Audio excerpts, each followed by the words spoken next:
Welcome to my channel. How to connect Zmisdri Wi-Fi Extender to Netgear Router. Easy setup guide. Unbox the Zmisdri Wi-Fi Extender and check that all accessories, like the user manual and power adapter, are included. Plug the extender into a power outlet close to your Netgear router for the initial setup. Wait until the power light turns solid, showing the extender is ready.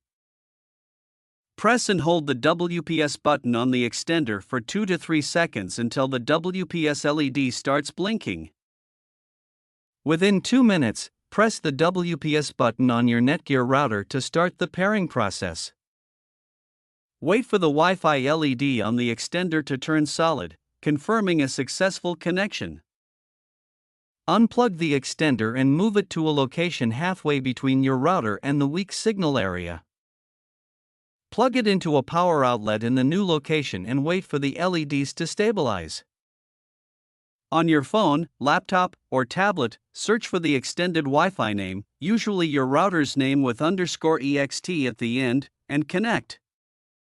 Enter the same Wi-Fi password as your Netgear router and test the internet speed in different areas, adjusting the extender position if needed for best coverage.